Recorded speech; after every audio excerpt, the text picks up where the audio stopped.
I am Jeremy George. I'm originally from Sanford, Florida, which is a little further, I believe, northeast of Orlando, Florida. Small town, big heart.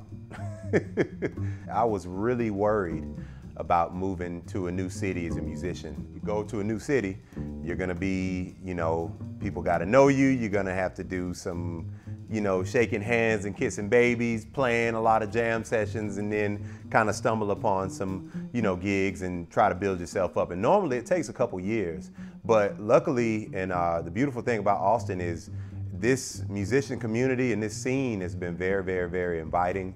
And I can remember Andre Hayward and Brandon Temple sending a whole bunch of text messages saying, hey, there's a new bass player in town, y'all check him out. And literally after a couple days of being here in August of 2022, I mean, the majority of my August was booked up within days. So my dissertation that I wrote was entitled The Influence of Gospel Music on Jazz Pedagogy. The idea kind of came up when I graduated and I became a band director at Rickards High School in Tallahassee, Florida. And they didn't have a jazz band. So I was like, man, I want to start a jazz band here, but I didn't know what the hell I was doing. So I started researching and really kind of digging into good tunes, grade 2, grade 1 tunes for young developing players and all this stuff. And I started using kind of a lot of the terminology, talking about groove and talking about feel that we would use in the African American church. And so I got really, really, really intrigued because the students really caught on to that language and they knew what I meant when I was saying it, and the jazz band got really good really fast.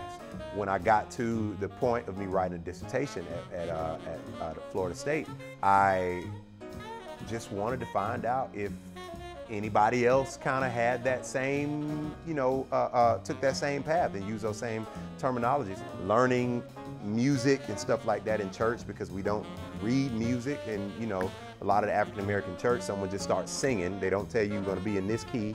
They just start singing, and you have to pick it up as soon as you go, as fast as you go.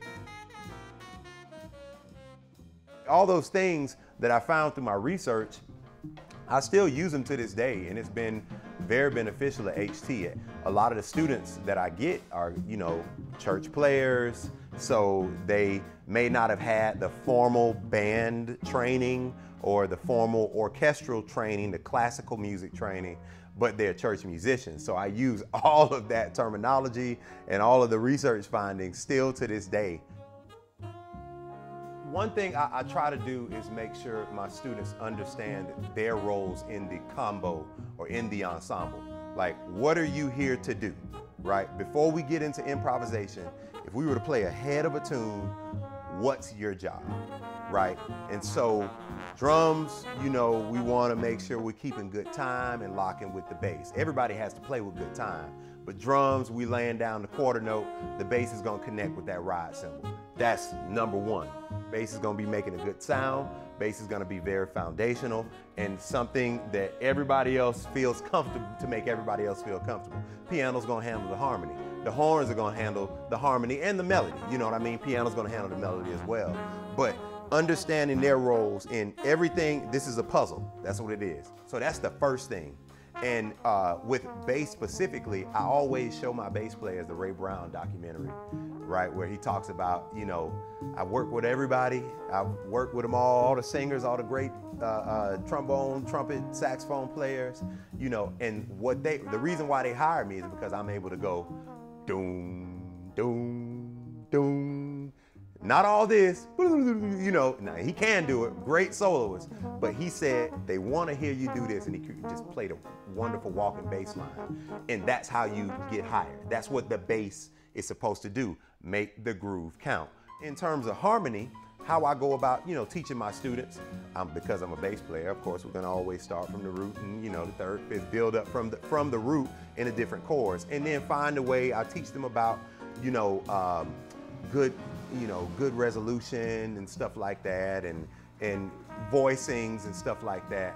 But I'm a very old school foundational teacher. What are we playing here, right? What are the chords? Take all the extensions away. Let's just go 1, 3, 5, 7 first. And then we can add in, because it's all about the foundation. You know, I've had students who come to me who's like, yeah, you know, I know all that, but I'm trying to get into, you know, the extensions and all this stuff and trying to, you know, I want to be able to play out. I'm like, okay, cool. I want to hear you play in first.